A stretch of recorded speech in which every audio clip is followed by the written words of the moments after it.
You're driving home. Maybe it's late. Maybe you're tired. Maybe you're not thinking about anything except getting through the front door and kicking off your shoes. Then you see it. Red and blue lights flashing in your rearview mirror. Your stomach drops. You slow down, pull over, hands already starting to shake. Exhales sharply. But when the officer walks up to your window, something feels different. The patch isn't local police, the badge isn't highway patrol, it's federal, it's ICE. Surprised. And in that exact moment, heart pounding, thoughts scrambling, adrenaline flooding your system, most people make the mistake that changes everything. Not because they're guilty, not because they did something wrong, but because they talk, or they argue, or they move the wrong way, or they say one sentence that can never be taken back. Here's the truth no one tells you. The first 60 seconds of that encounter matter more than anything that happens afterward. And ICE is counting on you not knowing that. They're counting on nerves. They're counting on confusion.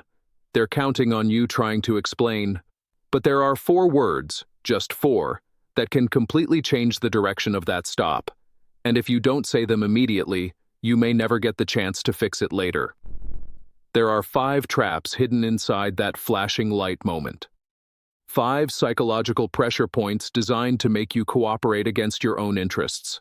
And the last one, it's the one even smart people, even people who think they know their rights, mess up all the time. So before you ever find yourself on the side of the road with federal agents at your window, you need to understand exactly what's happening in that interaction, why your brain will try to betray you, and what to say instead. Hi, I'm Artur, and this is Us Movin' Money, where I break down real-world legal encounters so you know how to protect yourself before you ever need to. My goal isn't to make you afraid, it's to make you prepared, because preparation is what keeps a tense encounter from turning into handcuffs. And when it comes to ICE stops, preparation is everything. Artur. This isn't about politics. It's not about debating immigration policy. It's about understanding psychology, constitutional rights, and how quickly ordinary conversations can become evidence. When people panic, they try to defend themselves in the moment. They argue, they overshare, they try to prove they're good. And that instinct, that human emotional instinct, is exactly what creates legal problems. So, in this video, I'm going to walk you through the 5 traps ICE is counting on, the psychological pressure behind each one, and the exact words you need to say so you don't accidentally build a case against yourself on the side of the road. Not legal theory, not complicated language, simple, clear phrases you can actually remember when your heart is racing and your palms are sweating. Because here's what most people don't realize. When those lights come on behind you, your body shifts into survival mode. Your brain stops thinking long-term. It starts thinking, how do I make this uncomfortable moment end right now? And that's when you start talking. That's when you start answering questions you don't have to answer. That's when you try to correct the officer or challenge them or explain your entire life story in 30 seconds. And ICE knows that. They know silence feels awkward. They know authority creates pressure. They know most people have been conditioned since childhood to answer when an adult in uniform asks a question. But this isn't a classroom. It's not a casual conversation. It's a legal encounter. Every word matters. Every movement matters. Every yes or no matters. And the difference between a routine stop and a life-altering situation can be a single sentence spoken under stress. So before we go any further, I want you to lock this into your memory right now. You do not win legal battles on the side of the road. You win them later in controlled environments, with representation, with time to think. The roadside is not where you prove your innocence. It's where you protect your rights. And that starts with knowing when to speak and when not to. In the next few minutes, I'm going to show you exactly how these encounters escalate, how agents use tone and small talk to gather information, how consent can destroy defenses you didn't even know you had, and why simply staying quiet is not always enough. But first, you need to understand the most common mistake people make the second that window rolls down. The mistake that turns tension into confrontation almost instantly. And once you see it, you'll never look at a roadside stop the same way again. The first mistake people make is almost automatic. The window comes down, the badge flashes, and the instinct kicks in. Defend yourself. Why did you stop me? You don't have the right. This is profiling. This is illegal. It feels empowering in the moment. It feels like you're standing up for yourself. But here's the reality. The roadside is not a courtroom, and it is not a debate stage. The side of the highway is not where constitutional arguments get decided. The moment confrontation begins, the entire emotional temperature of that stop changes. What might have been a routine interaction becomes adversarial. And when that happens, the officer's mindset shifts into what I call control and safety mode. Once that switch flips, everything you do is filtered through suspicion. Your tone becomes part of the narrative. Your frustration becomes agitation. Your raised voice becomes non-compliance. And whether that interpretation is fair or not doesn't matter in that moment because perception drives reaction. So instead of arguing legality on the asphalt, you shift your strategy. You control what you can control: your body, your tone, your words. Keep your hands visible. Move slowly. Speak calmly. If you're the driver, in most jurisdictions, you are required to provide your driver's license and registration during a lawful traffic stop. That's not surrendering your rights. That's complying with a limited legally required instruction. If you're a passenger, the rules are often different. Generally, passengers do not have to provide identification absent specific circumstances, and you do not have to answer investigative questions. But here's the part many people misunderstand. During a traffic stop, everyone inside that vehicle is considered seized under the law. That means passengers can't simply open the door and walk away because they're frustrated. That alone can escalate the encounter. So instead of debating, instead of lecturing, instead of trying to win an argument that cannot be won in that setting, you use one controlled sentence. Officer, I will comply with lawful instructions, but I'm not answering questions. That's it. No sarcasm, no attitude, no extra commentary. Calm, neutral, firm. You are not agreeing. You are not confessing. You are not consenting. You are preserving your position without pouring gasoline on the situation. And that single shift from argument to controlled response prevents the first escalation trap ICE is counting on. But here's where it gets more subtle and, frankly, more dangerous. Because sometimes the interaction doesn't feel confrontational at all. Sometimes it feels friendly, casual, even polite. Where are you headed tonight? Where are you coming from? Who owns this vehicle? Is there anything in the car I should know about? Where were you born? The tone is relaxed. The questions sound harmless. And this is exactly why so many people fall into the second trap, the small talk fishing expedition. Human beings are wired to respond to questions, especially from authority figures.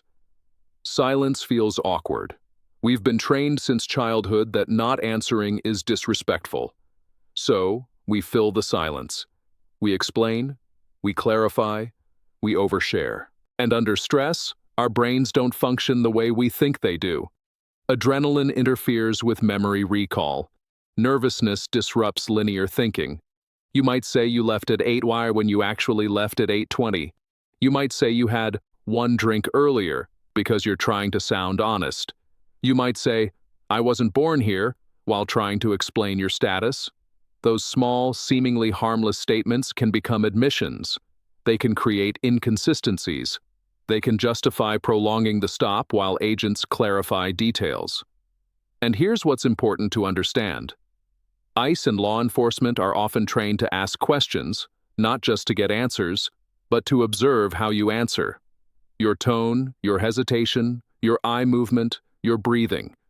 The longer you talk, the more material exists to analyze later. And once something is said, it cannot be unsaid. So instead of engaging in that back and forth, instead of trying to prove you have nothing to hide, you simplify your strategy. You become what I call a calm, broken record. I'm exercising my right to remain silent. Or even simpler, I plead the fifth. Short, clear, unmistakable. You do not need to deliver a constitutional lecture. You do not need to say it perfectly. You do not need legal poetry.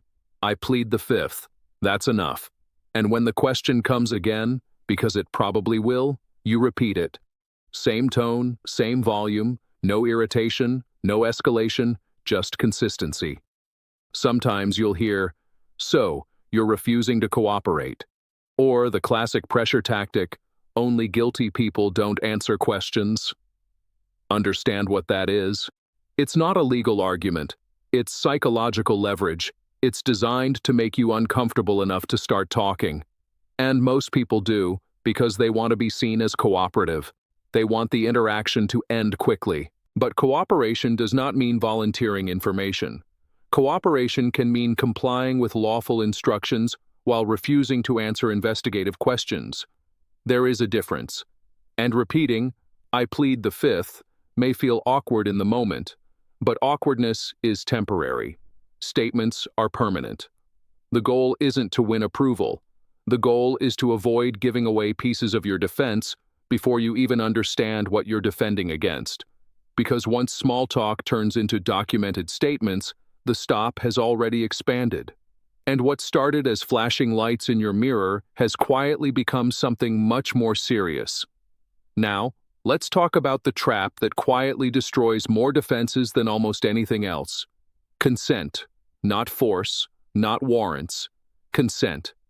Because when an agent asks for permission to search, it often doesn't sound dramatic.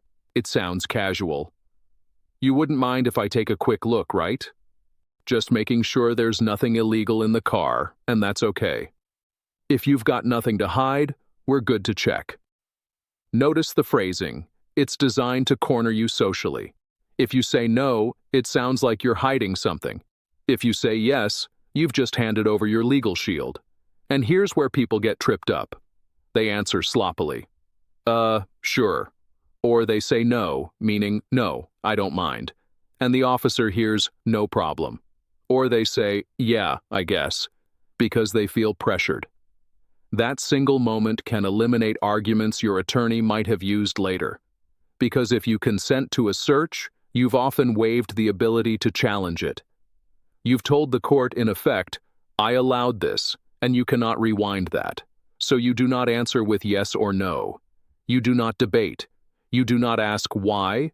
You do not argue about warrants on the roadside. You use one clean, unambiguous sentence.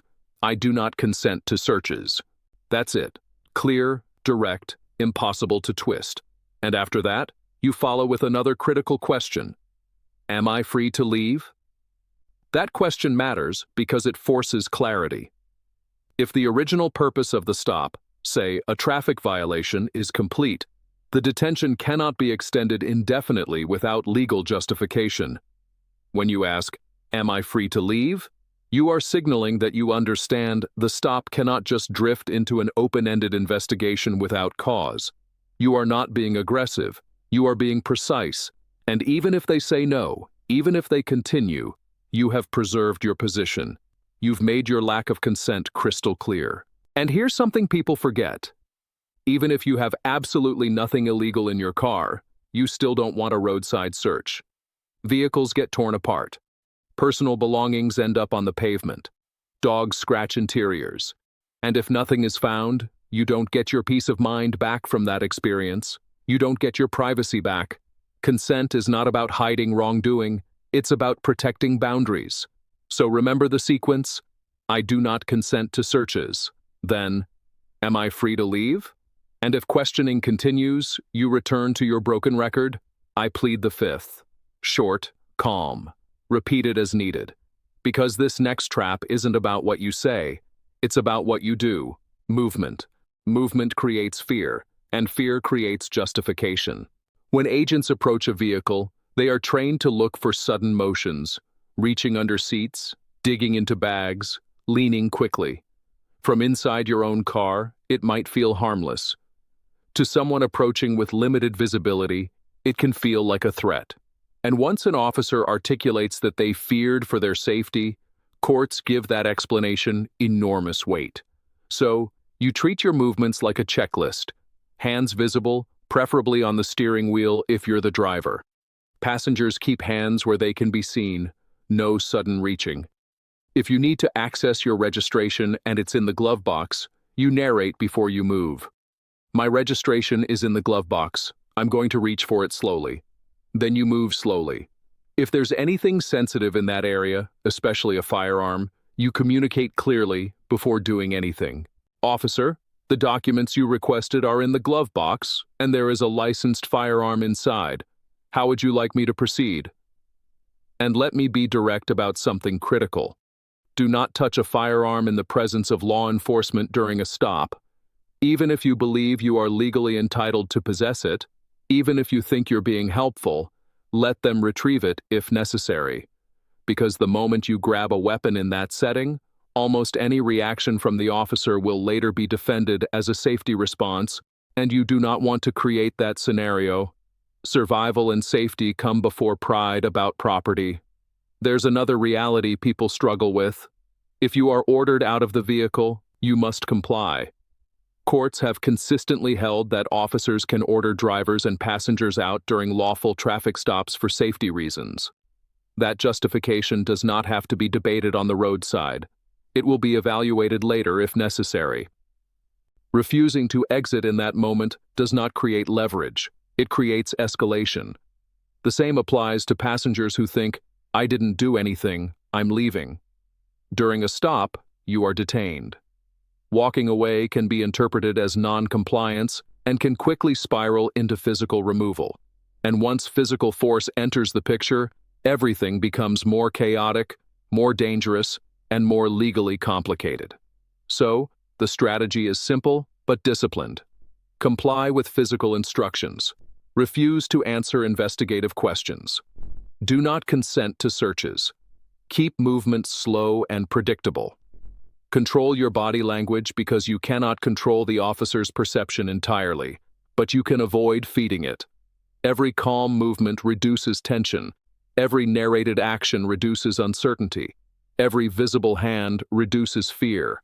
And when fear is reduced, justification narrows. That is how you prevent a tense stop from becoming a chaotic one. But even if you do all of this, even if you stay calm, even if you limit your words, even if you refuse consent, there's one final trap that can still undo everything if you don't handle it correctly. And it comes down to something most people completely misunderstand about silence. Here's the trap that surprises people the most. Silence by itself is not always enough. A lot of viewers think, "I'll just shut up, I won't say anything." And while that instinct is directionally correct, courts have made something very clear over the years. In certain situations, your right to remain silent must be clearly invoked. In other words, you cannot always rely on quiet alone to protect you. If you simply sit there and say nothing, an officer may continue questioning. In some contexts, silence can even be interpreted in ways you don't expect. That's why clarity matters. That's why those 4 words matter. You must say it out loud, calmly, audibly, unmistakably. I plead the 5th. Or, I am exercising my right to remain silent. You are putting the officer on notice. You are creating a record, especially important if body cameras are running. When those words are spoken clearly, they establish a boundary, and boundaries are powerful in legal settings. There's another sentence that becomes critical if the encounter escalates beyond a temporary stop. I want a lawyer. Not, maybe I should talk to someone. Not, do you think I need an attorney? Clear, direct, I want a lawyer.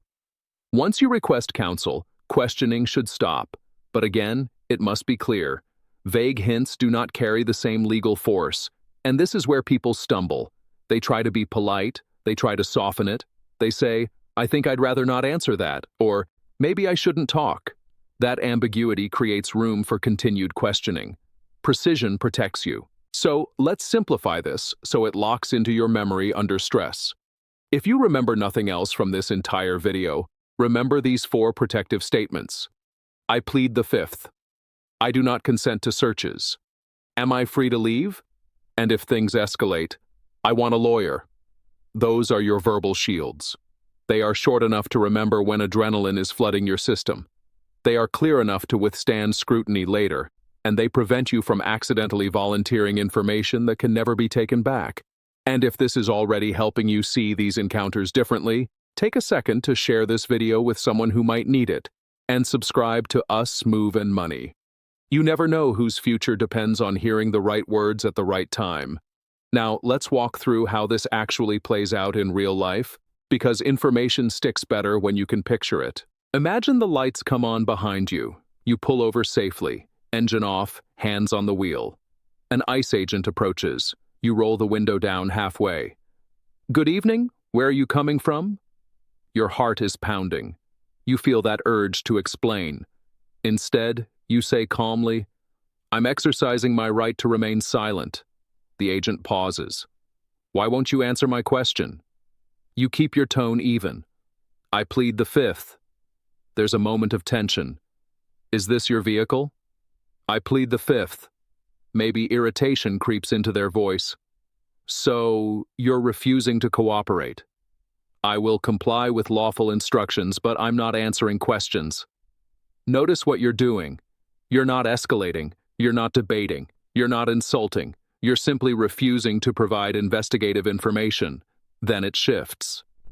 "You wouldn't mind if we take a quick look inside, right?" This is the pivot point where so many cases collapse. You respond immediately. "I do not consent to searches." No extra words, no defensive explanation, just the sentence. Step out of the vehicle. You comply slowly, hands visible, no sudden movement. "Do you have anything illegal in the car?" "I plead the fifth." "Where were you born?" "I'm exercising my right to remain silent." If the agent continues holding you there after the purpose of the stop appears complete, you ask, "Am I free to leave?" That question forces clarity. If the answer is yes, you leave calmly. If the answer is no, you have now established a timeline and a record of your position. And if at any point you are told you are being detained beyond a temporary stop or placed under arrest, you say clearly, "I want a lawyer." Then you stop talking entirely. Notice what didn't happen in that scenario. There was no roadside argument, no lecture about constitutional law, no emotional outburst, no sarcastic comments, no consent, no volunteering of immigration status, just controlled repetition. That repetition may feel uncomfortable in the moment, but discomfort is temporary. Legal consequences are not. The power in this strategy is its simplicity. You are not trying to outsmart anyone. You are not trying to perform. You are creating as little evidentiary material as possible while complying with lawful physical commands. And that balance, compliance without self-incrimination, is what protects you. But before we close this out, we need to reinforce the mistakes that still trip people up even after they've heard all of this. Because knowing the phrases is one thing, executing them under pressure is another. Let's lock this in by going over what not to do. Because sometimes avoiding the mistake is just as important as knowing the right words. Do not argue the law on the side of the road. It does not matter how wrong you believe the stop is. It does not matter how unfair it feels. The roadside is not where legality is decided. Judges decide that later. Your job in that moment is not to win a debate. It's to avoid digging a deeper hole. Do not explain your life story hoping transparency will save you. Oversharing is not protection. Do not volunteer your immigration status. Do not guess. Do not speculate. Do not try to clarify something that hasn't even been formally alleged. Every extra sentence is an opportunity for inconsistency. And inconsistency is often all that's needed to justify prolonging an encounter. Do not joke to ease tension. Humor under stress is unpredictable, and sarcasm can be interpreted as hostility. Do not respond emotionally to bait like, "Only guilty people stay silent." That line is designed to provoke you. It is not a legal principle. Innocent people invoke their rights every single day. Rights are not admissions. They are protections. Do not consent to searches because you think refusal makes you look suspicious. Consent eliminates arguments that might have protected you later. And do not rely on silence alone without clearly invoking your right to remain silent. If you do not say it, you risk ambiguity. Ambiguity is not your friend in a legal setting. And perhaps most importantly, do not let pride override strategy. Many encounters escalate because someone feels disrespected and wants to push back. That emotional response is human. It's understandable. But strategy requires discipline. Strategy requires thinking beyond the next 5 minutes and focusing on the next 5 months or 5 years. A calm, controlled encounter may feel unsatisfying in the moment. You may drive away feeling frustrated that you didn't stand up more aggressively. But preserving your freedom is more important than winning a verbal exchange. Now, zoom out for a second. Why does all of this matter so much? Because stress changes people. When those lights flash behind you, your nervous system activates. Your heart rate spikes. Blood flow shifts. Fine motor skills decrease. Logical processing narrows. You enter fight or flight mode. In that state, people either talk too much or become confrontational. Very few people naturally become precise and disciplined. That's why preparation matters. Rehearsal matters.